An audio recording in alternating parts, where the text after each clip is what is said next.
Hi, welcome. This is Dr. John DeMartini. This is one of the most amazing and inspiring shows that you can listen into. If you want to be on the edge of your seats, if you want to open up your heart, if you want to expand your mind, and you want to meet incredible people, stay tuned because you're just about to experience a transformative radio show that will change your life. And you're listening to the Dr. Pat Show that's coming up right next.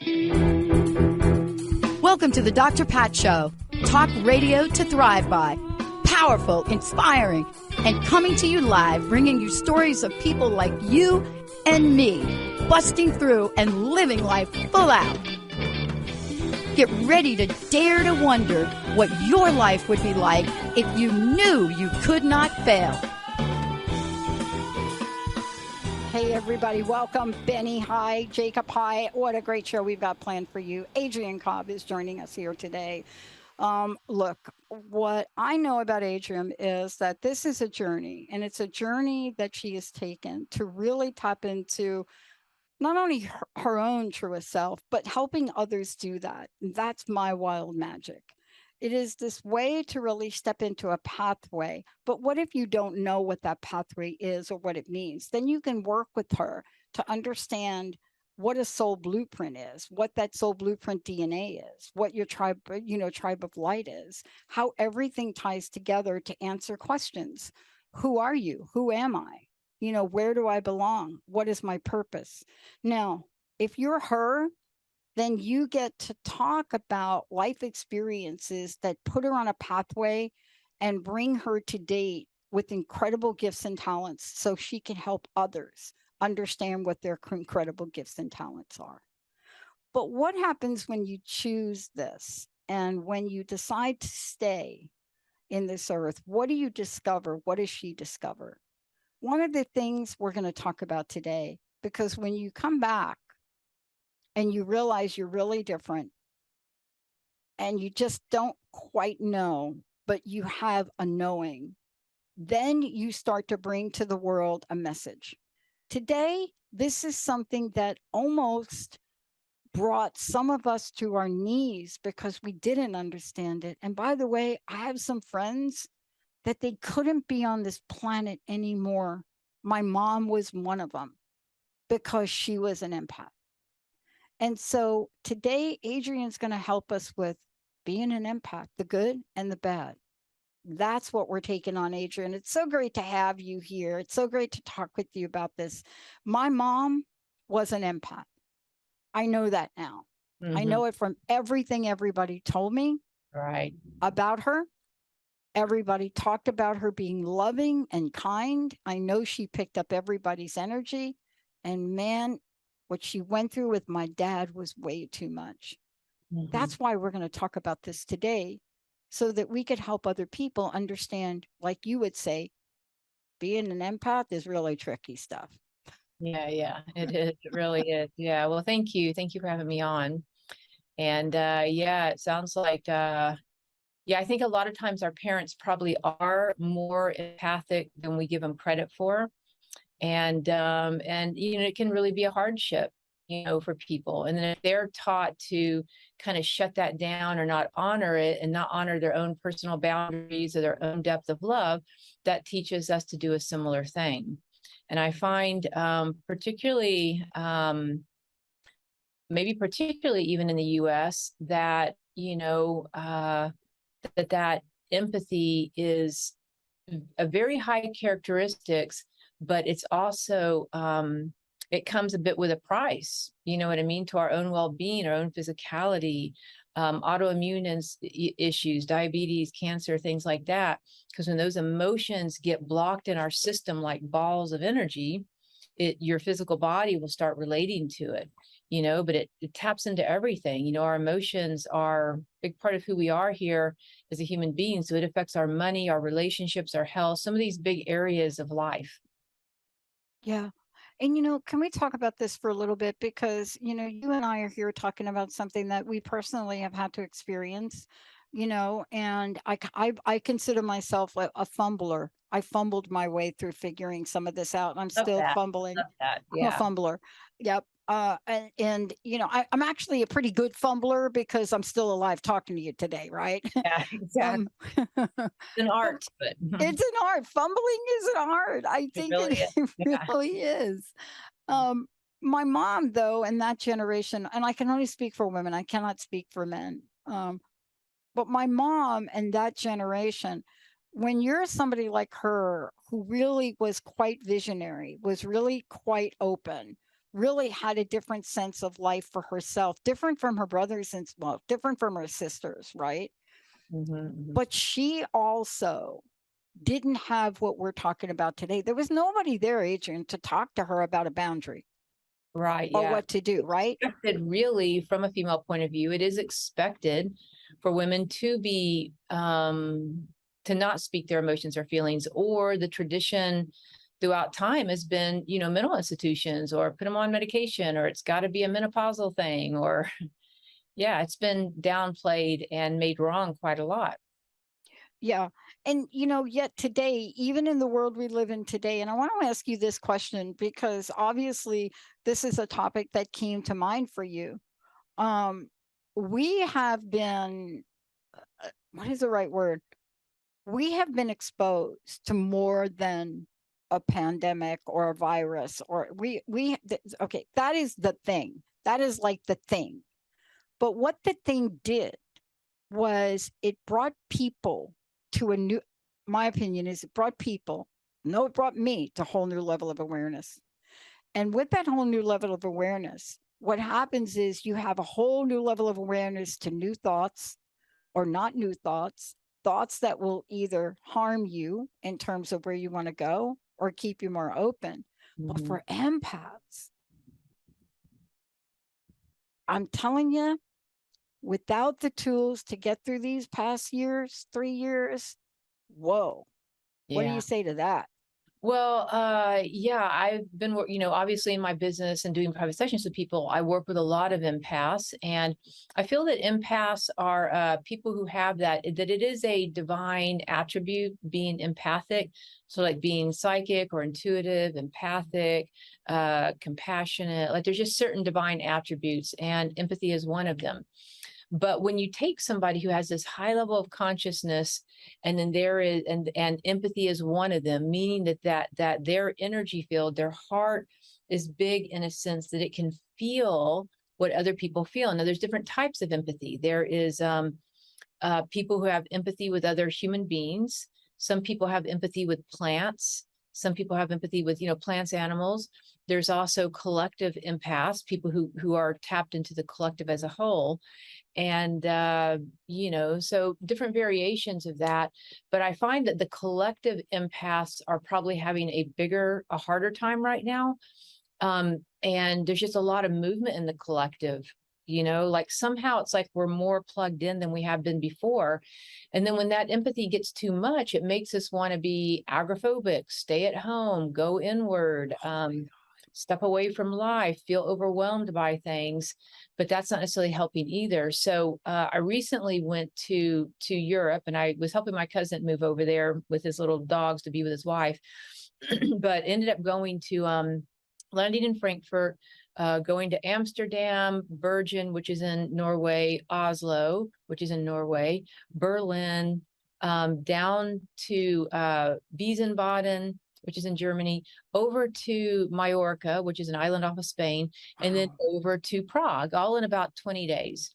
But each place I went, oh, and then the Black Forest, which was actually one of my more favorite places, was the Black Forest. But in the process of that, what I noticed is the European mindset was more conservative when it came to empathing. And I've been before, but this time maybe it's just because I've done a lot of brain spotting and neurofeedback work that my brain's thinking a little differently. And I started to notice that, wow, they have really good boundaries, and maybe they just have less space. And so they've learned to have better boundaries. But I'm like a hugger. I'll just come at you with a big hug, or I'll just come at you with a handshake, or I'll come at you with, wow, this might be helpful for you, or I'm gonna give you this, or I'm gonna give you this, or let me help you with that. Let me take that from you. And so I noticed that I just have horrible boundaries. And it's in a good spirit. It's all based on empathy is the thing. And so when I started getting over there, I'm like, I started noticing just to reel it in. And as I was reeling it in, I noticed, wow, it's way more respectful. And that people, sometimes our empathy, particularly as a child, we do empathy to survive. And that's where it gets really at askew. We don't really feel that safe. We start empathing psychically and emotionally our parents or whatever we're being raised with in order to survive. And then we take that survival skill, that lower version of empathy, out into the world, and then we attract relationships in or job situations where we have to take on other people's emotions just to survive. And so in going to Europe, I realized you don't. There's a whole society, almost every country I went in, it was significantly different. And the problem, I think, with the high empaths is that you can see in this country, there's so much more communication about narcissism, this, and my boyfriend and my girlfriend and this boss and this child and this parent. Everybody's a narcissist, right? It's a very, very big topic. And I'm not saying that they don't have narcissistic traits. That's probably very true for these people, right? But what I find that empathy and narcissism are two peas in a pod. That if you were to, like, if I reel in my empathy and come into balance and stop caretaking those around me because I think they need it, and I just let them take responsibility for their life, the narcissism would not be attracted, or that opposite side of the spectrum wouldn't need me. They would figure out maybe a healthier way too. So it's kind of healing. I mean, empathy is a beautiful trait, but when it gets out of balance through survivalism, it ends up creating this other head of a monster, which we would say is narcissism. Yeah, I love this because I love my buddy. I still consider him my buddy. I play his opening at the beginning of all of my shows, John DeMartini. And when I first met John, look, I'm going on 20 years doing this, and I'm a student. I'm still a student. And one of the hardest things for me to grasp from John was contrasts, right? Mm-hmm, mm-hmm. People say opposites. I don't know. Whatever you want to call it, it's what you just said. Yeah. Whatever you want to call it. Attract, basically. So there's like 3 different universal laws. Let's say there's the law of opposites attract, which is very karmic, action, reaction, conditional love type stuff. But more you do learn. Second is like attracts like. That's also a really nice one, but a lot of times there may not be enough contrast to actually help us all grow. And then the third one that I find that I really have tried being more relevant to is compatibility. So we're compatible, but not to the point that we're going to challenge each other and be power struggling all the time, or we're going to get along so well that we don't ever challenge each other at all. Compatibility is that nice way of growing where you take responsibility, I take responsibility. I think that would be an empath that's in balance, is when we're actually focusing on, is this a compatible relationship or not? Yeah. And going more towards that as a choice, a free will choice. And, I want you to talk to this for a minute. For those of you just tuning in, Adrienne Cobb, mywildmagic.com. Please go there. We're going to talk about some of the things that Adrienne is doing, but some of the ones she has done. And actually, I want to schedule some time because I want to revisit my blueprint. Because when we did this a number of years ago, time has passed.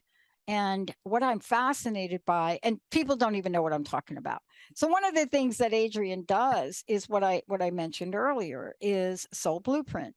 But one of the things I love is that we can gain an understanding of ourselves and then realize things are happening. Here has been my dilemma with finding out I was an empath. I didn't know I was, but finding out, right?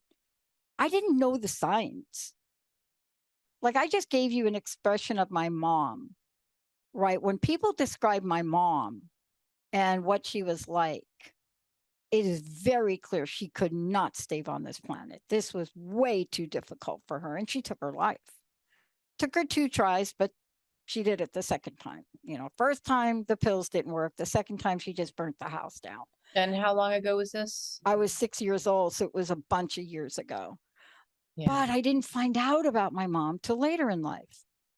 See, everything in my family is a big secret now, I find out. And Benny is probably sick of me sharing this, but I found out recently that I'm not really fully Italian, that my grandfather was born in Brazil and he was a farmer, and they changed the last name so he can marry my grandmother. So, but what we are doing is there are signs. And I want you to talk about this for a minute. because I want to then talk about what are the downsides of empathy and what are the upsides. And then, you know, what you're bringing to the table, though, is how we can attract others that have narcissistic tendencies. See, all of that we can spend a whole show talking about. But what if you discovered the signs? Because I don't know that I had a blueprint or a checklist about my mom, but I got it when they described her. Can you help people out today and say, hey, look for this in yourself? Yeah. So with an empath, if you have high empathetic skills, you know, you will, you know, when you walk into a room, you'll kind of register the environment of it. When you're hanging out with a friend, if they feel bad about something, you'll feel bad about something, even just talking to them on the phone. And then when you walk away, you'll wonder why, gosh, I was feeling up here and now I'm feeling down here. It's because you empath, you absorbed, in a sense, whatever emotions and maybe even the thought forms that they were feeling. And then you're processing it through your own nervous system, which is kind of hard on you. And you will work through it, but it might take you an hour or two, a day or three, whatever, to work through it. And if you stay in close contact with that person a lot, you may find that you're constantly processing their stuff for them, in a sense, right? And that's just something that I find this day and age, that in order for us to evolve as humanity, there's kind of this thing that's come in, is that we all kind of have to do our own stuff now. So what we used to could empath and get away with, it's not as easy to do that, because there's literally like kind of a divine sort of law that's coming in that says, nope, that's got to stop. We all need to kind of handle our own stuff if we're going to make it anywhere. So with empaths, they do pick up on other people's things. And then sometimes you do it out of survival. Let's say you're with a partner or a child or somebody you work with, and you don't want them to get mad or upset or cry or get afraid. You will do more. That's the other thing about empaths, is they will a lot of times physically be givers. They will give a lot. They will do a lot to a point, and they also tend to sacrifice themselves. So one of the downsides of being an empath is they don't necessarily know how they feel about something. I know how you feel, but I haven't really slowed down to see how I feel. And if I am congruent, compatible with myself, do I want to mow your lawn? Do I want to bring you a dish? Do I want to go buy you something? I may or may not, you know? Yeah, that is, and this is why we're calling it tricky for the moment, because it's really important we understand this nature. It's seductive. Because this is the thing. So with empaths, it's very seductive, because when I'm giving, like I have a couple neighbors who don't even want to see me anymore. It's not because I'm some redneck alcoholic that beats my dogs or something, you know, I mean, you want to hang out with, it's because I overgive and it's making them uncomfortable. You know what I mean? One of them is pretty much diabetic. I don't need to be giving her candies, you know, that I got from Europe. Yeah, happy Christmas, happy birthday, happy Valentine's. You know, and another one is just like, what is wrong with you? We don't even know each other that well. Stay out of my space, you know? Yeah. And, you know, and then I get people who, they're like, do stuff for me all day long. Give me everything you have, you know? And then that can also create some resentment or whatever. And then I feel obligated. Now I have to keep doing this. Right. Right. So there's just so many like blind spots that go along with this. But it is seductive, because in your mind, when I think you have a lot of ADD or ADHD energy, your brain is looking for that dopamine response. And some people do it through power struggling or negative interactions, but some people do it through giving, over giving, getting over involved with other people's chaos. Because when you get around chaos, no matter which side of the spectrum, negative chaos, it's just whatever, or positive chaos, other people not taking responsibility, your brain gets that dopamine hit. So for me, I'm like, what can I give to the wild animals? What can I give to the neighbors? What can I give to my family? What can I give to my friends? What can I give to my clients? But so it's like, reel it in. So it becomes very seductive, not only because it seems noble, it seems like what I'm doing, who wouldn't want a gift, but it's not, it's invasive to other people's space. And that's where going to Europe, I'm like, my God, I'm so invasive to people's space. Yeah. You know, I thought I was being helpful, but, you know, no, not really. And I love that we're talking about this. My corporate career really helped me rein this in. You know, it helped me a little bit. And especially when I moved to the Pacific Northwest, my friends, we all hugged, you know, but COVID really really kind of really pulled us back on that. But the things I loved about here, my first consulting gig out here, which was a long-term gig, they had a policy and they made it very clear. I knew it. No hugging. It's not Snohomish County PUD. No hugging. Now, I have no idea why they decided to put that up as their first thing to tell us, or and I'm like thinking, I don't know that I was gonna. I don't think I was gonna hug you people. I would have quit. I'm like, whatever. That's just like so crazy. I'm quitting. I'm not even going to take this job. Really, it is in better balance. It was so interesting. And yet one of the things I love is there are upsides and downsides. And you just explained a couple of them. I really talk to the extreme. When you cannot learn how to really create boundaries for yourself as an empath, you will go the way of my mom and many, many other people. And I think these past 3 years has really exacerbated it, on both sides. But I want to talk with you for a little bit about other downsides. You just talked about downsides. I don't know if your neighbors are talking to you or not, right? I mean, I tried to teach my neighbor's three-year-old how to play ping pong. So maybe I have to do a little something there. But the kid loved the little ping pong ball. So I let him walk away with that. Probably innocent. Yeah. Yeah, probably very innocent. But I could see how you could get caught with being that level of an empath that you don't even know you're attracting a narcissist.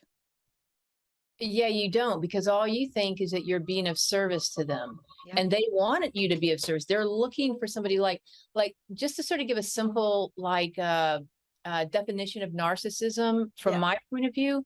It's not somebody who's bad or wrong or evil. It's really, I find that what happens with narcissism, and I'm also thinking this is true now of high empaths, is that the further we get away from our core self, our true self, our I am presence, whatever you'd want to call it, the more we go in these different directions. Now, my level of fear, like when I get away from myself, I go into this ADHD sort of spin of overgiving just to anybody. I mean, I've overwhelmed the homeless community. I've overwhelmed, nonprofits. It doesn't take me much, right? Because I got a lot of energy. But some people will go into this other extreme of maybe a certain level of victimization or wanting to be taken care of. So I find that narcissism really is, they're looking for somebody that they can use the life force of because they're not using their own. And empaths are like, I got so much energy here, I can give you this and that, and I'll feel everything you're feeling, So it works out really well. It's a beautiful destructive relationship. And so a lot of people get into it. Oh my God. It's so, look, I remember when I was on one of those dating sites, like when you do the dating online, that deal. And so I would always ask them for their address after, and they would be like, what? Why do you want? Because I would send them thank you cards. It's like, what?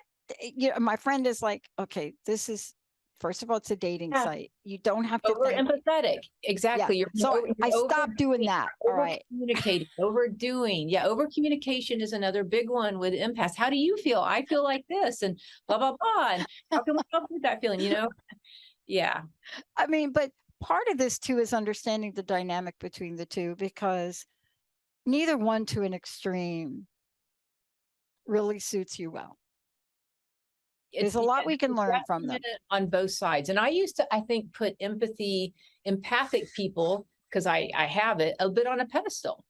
And after my trip to Europe, I'm like, not on a pedestal, really no boundaries, not good at all, And so I'm having to, even in my own personal sense of self and how I operate in the world, my own identity is having to change at a core level in order to realize, no, that's not necessarily good for you or good for others. Yeah. And here's the thing I want to talk about when we come back from break, because, people get confused. And they get confused. And I think there's even a term that people use for it. And I don't really know who came up with this, but they called it Mother Teresa syndrome. And I think that is such an injustice to her, because when we come back from break, we're going to talk about compassion. we're going to talk about what is compassion as well. And how do you become an instrument of compassion? And how do you do that, even if you're going through the upsides, the downsides of empathy and narcissism, wherever you are? But the one thing I think, Adrienne, when we come back, we do have to talk about, and that is you got to know when to hold them and know when to fold them. You have to know when you're engaging with someone that what they really want from you is everything, and you keep trying to give it only to find out you'll never fulfill You always fail. everything bucket. Yeah. That's the fun thing we're going to talk about. But you can still have no contact with compassion. Adrienne Cobb. Adrienne, tell us right now before we go to break, how do people find out about you? I'm sending them over to My Wild Magic. I got a message from somebody that says, can you have Adrienne talk about the Soul Blueprint? Sure. How do they find out about that? My Wild Magic and mywildmagic.com. You can go there.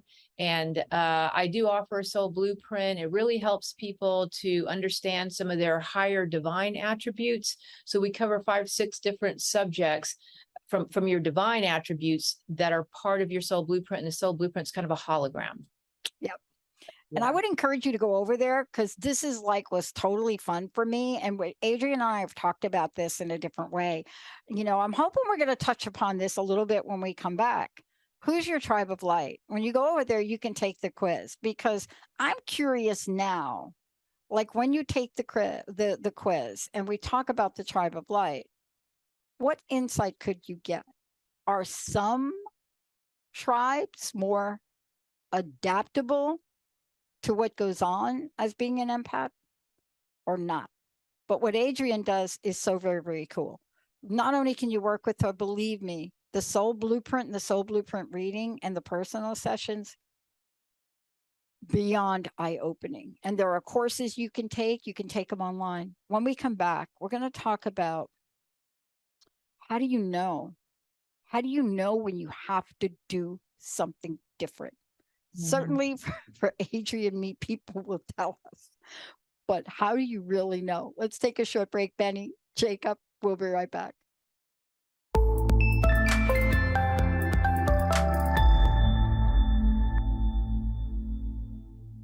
Welcome back. It's so great to have all of you tune us in and turn us on. Thank you, thank you, thank you.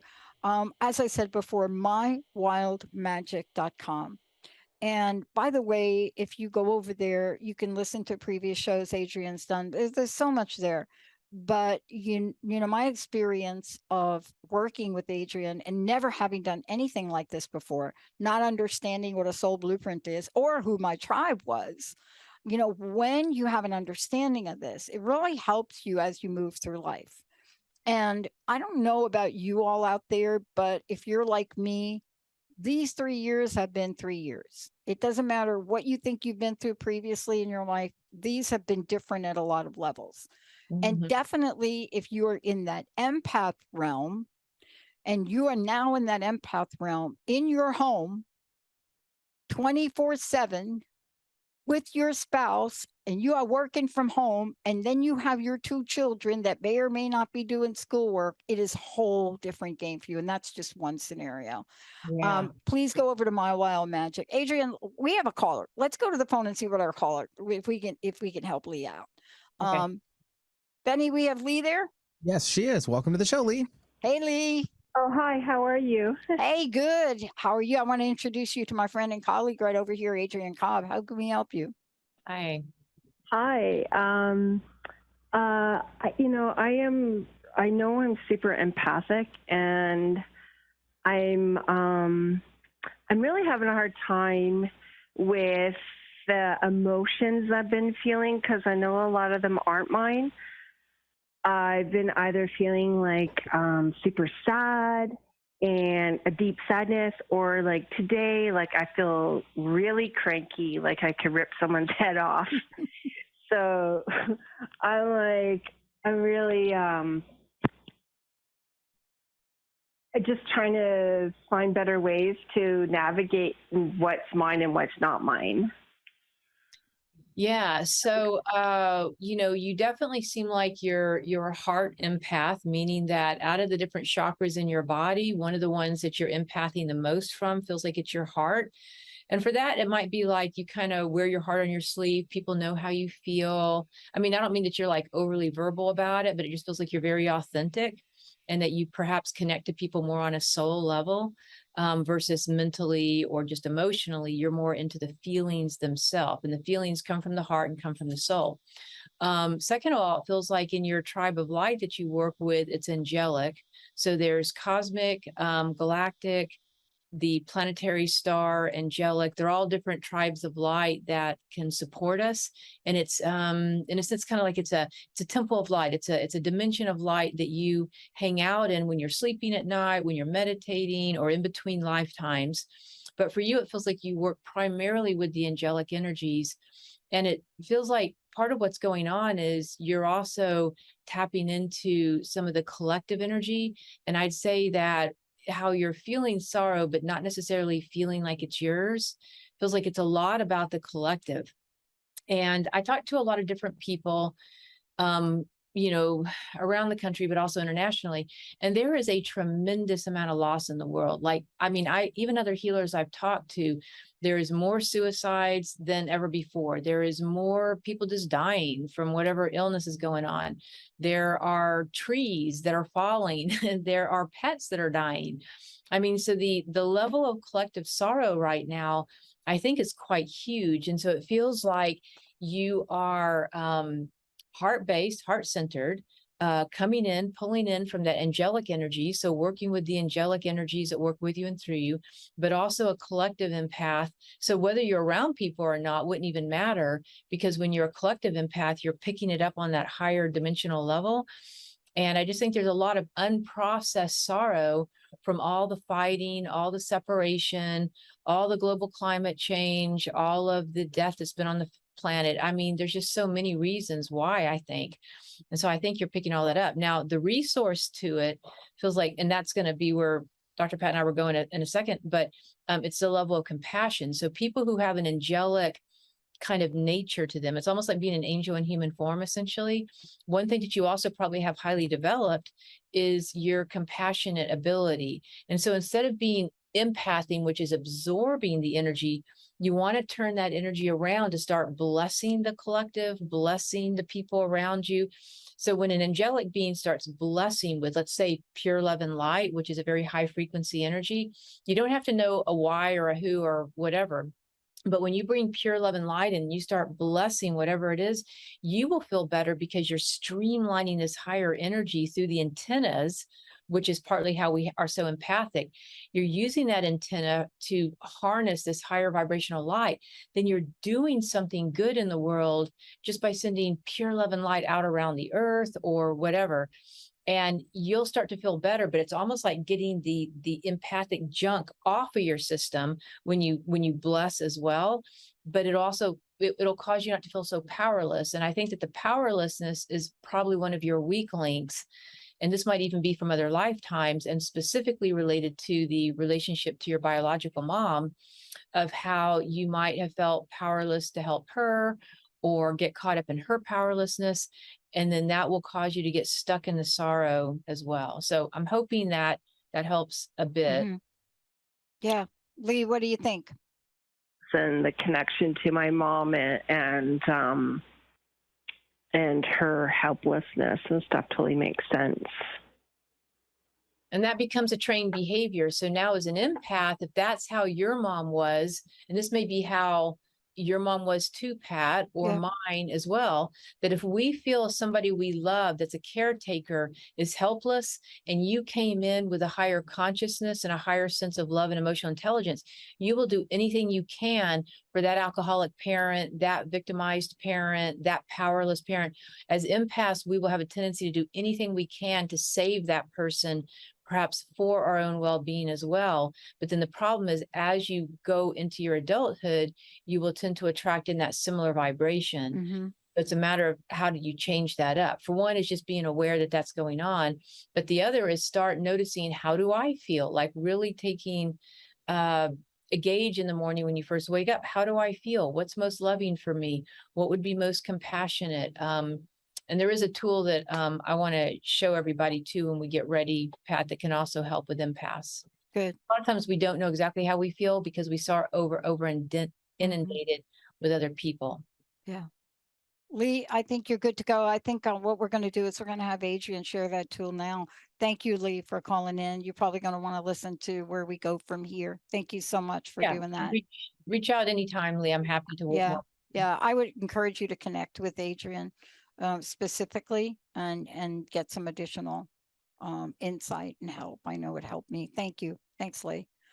Let's talk about the tool now, if we could, because we're talking about moving. I like to call it a maze because I lack of a better word. It's the way I think about it, and there are many sides to it. I think about my mom, who was a very powerful woman in her day. I mean, she demanded stuff from my dad, and, she wanted to have her own little soda place and, things like that. The difficulty that came for her was in the manipulative side of my dad. So this is your perfect example, hello, of an empath and a narcissist. Thank you, Dad. I know you're looking down, but I'm right, right? Right. This is the perfect side of this. Now, the good news for me is I did not have to spend a lot of time with my dad. And my stepsisters, especially my sister Joyce, felt the brunt of this. But there are things we can learn. There are tools we can learn. There are things. My mom suffered from a hopelessness perspective, right? He's got the money.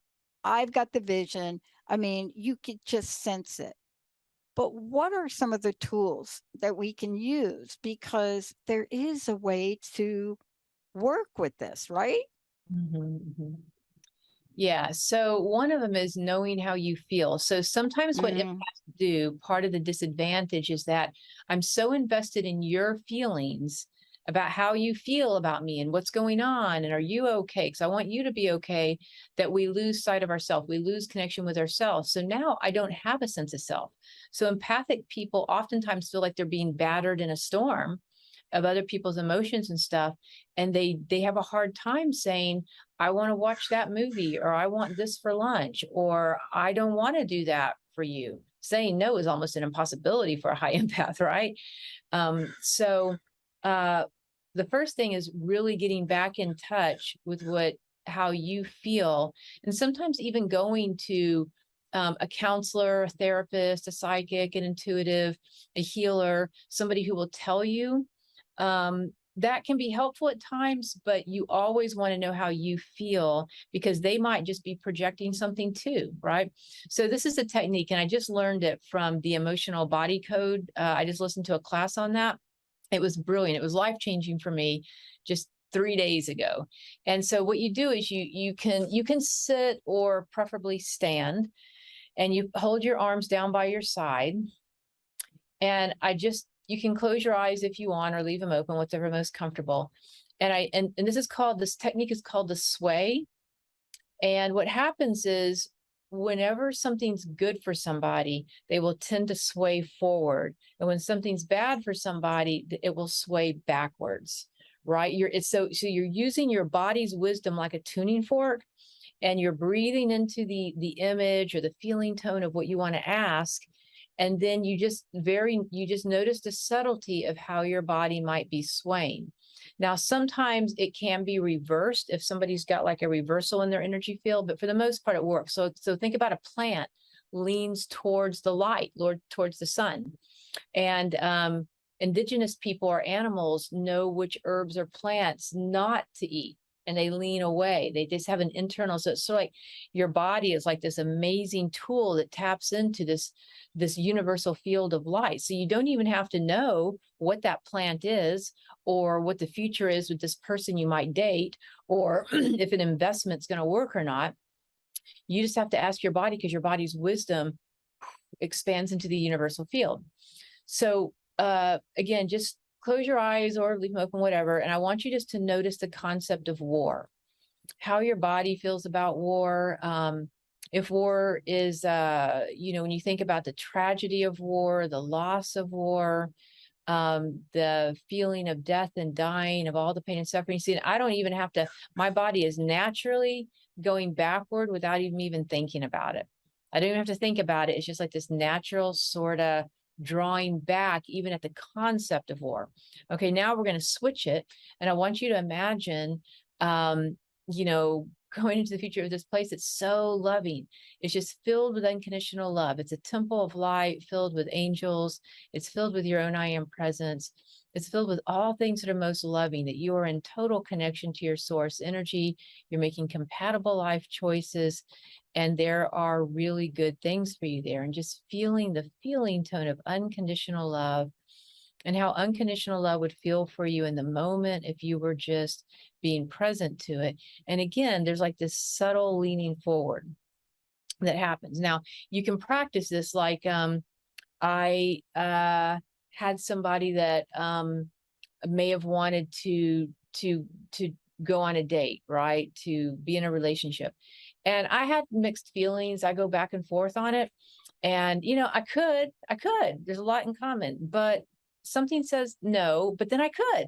And so then I'll go to a psychic or I'll go to a healer, and everybody has their own thing. So I just stood in my room and I put my hands down. I got connected to my own source energy just by just doing some rhythmic breathing. And I just asked, should I be in a relationship with this person? And my body went back. I don't have to know why. Don't even care. I just know I don't want to go down that path with that. Also with, do I want to move to a particular location? Like let's say Asheville or something. And I really thought I did, you know, but when I listened to my body's wisdom, I don't know what issue I'm caught up in, but my body leaned back. Yeah. You know what I'm saying? I do know exactly what you're saying.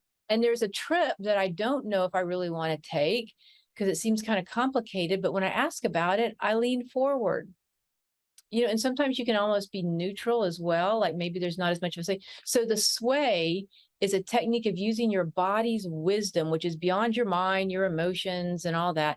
It's a way of using a primal part of your own body intelligence that's tapped into this morphogenetic field to ask questions so that you know how you feel. That's one of the biggest downsides to empaths is we have a tendency not to know how I feel. Like I said, I know what you may want or feel even intuitively before you even know you want it.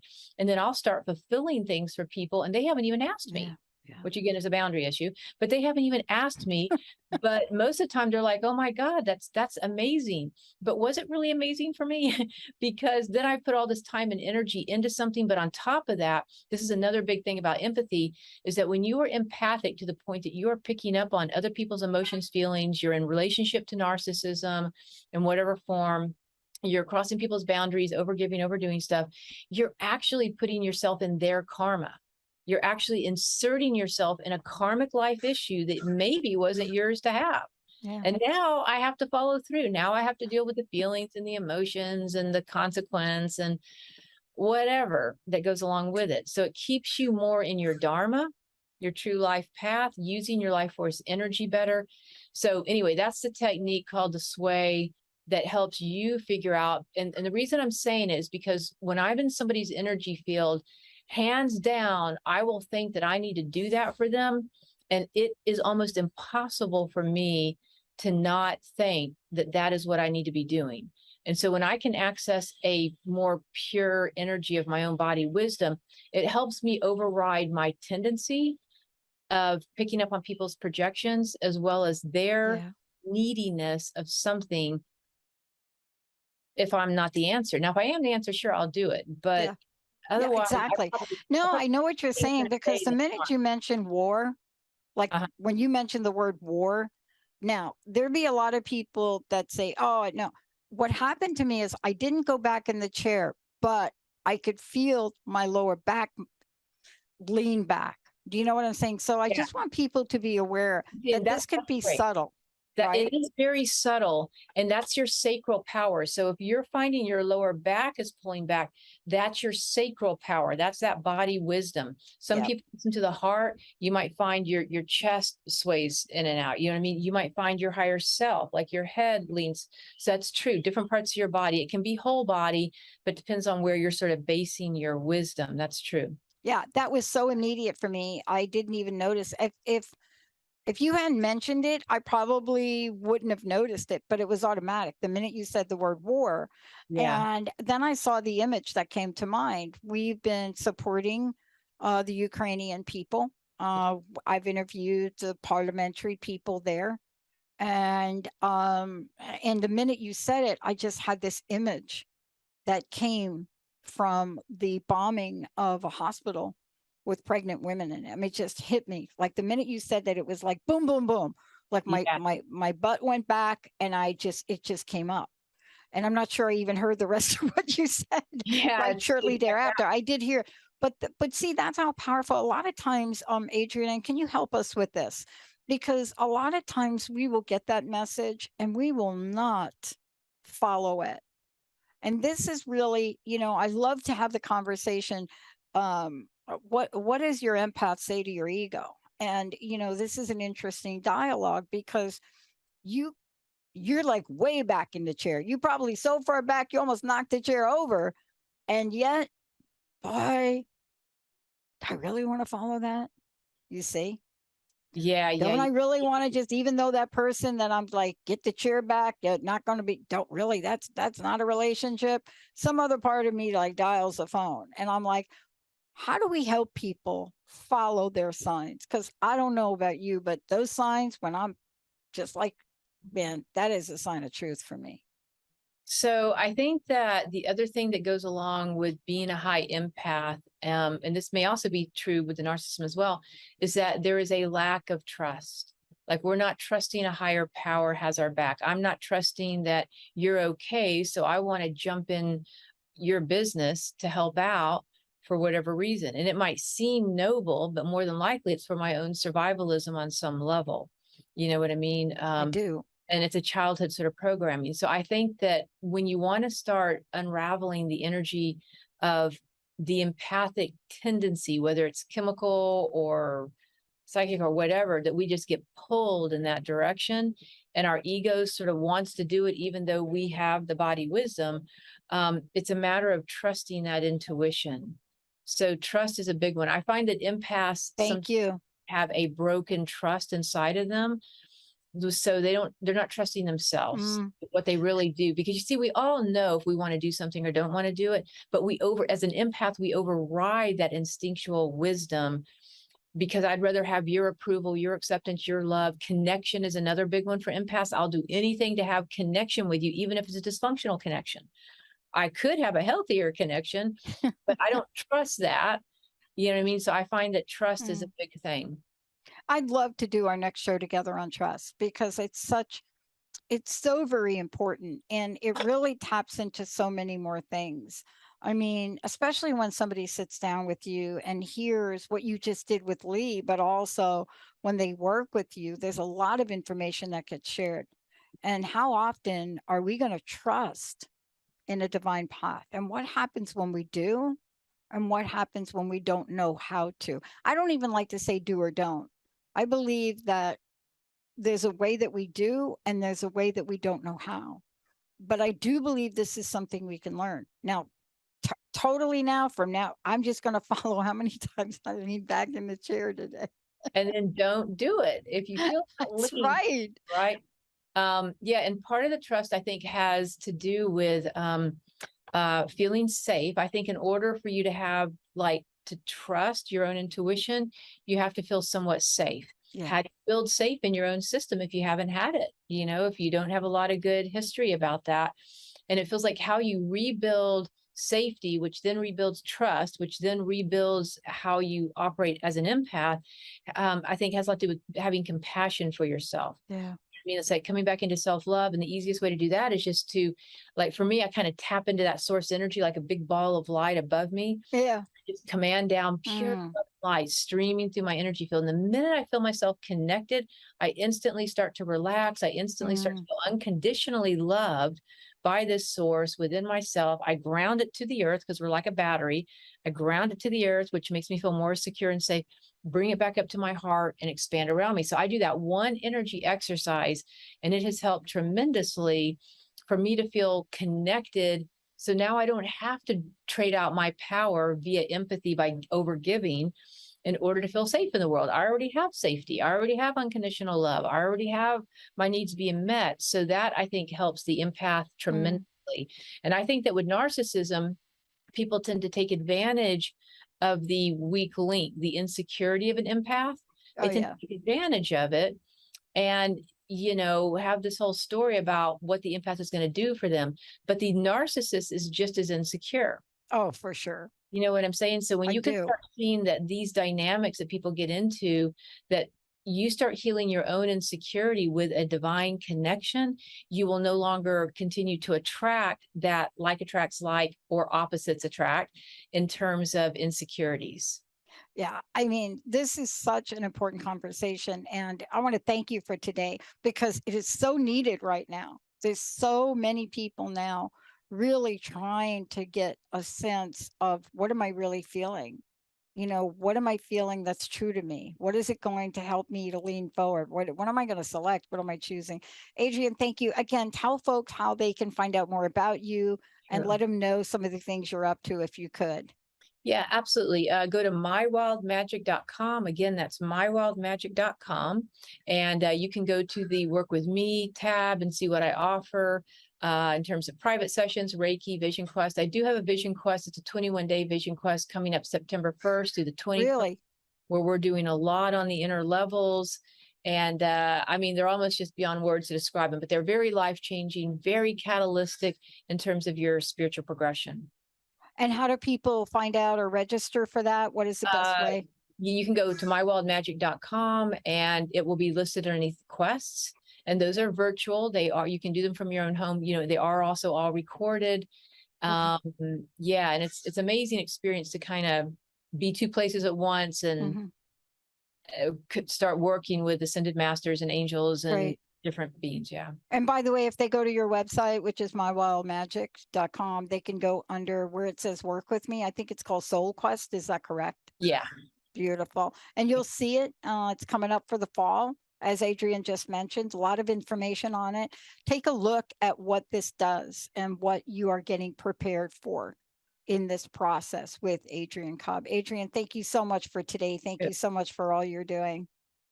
I'm so now acutely aware of how I'm moving back and forth on things. You can almost see when I looked up the Soul Quest thing, you could see like my head's like forward, right? Yeah. Right. Yeah. Oh, good example. Totally. Oh my gosh. Adrienne Cobb, I'm Dr. Pat, Benny, Jacob. We'll see y'all next time.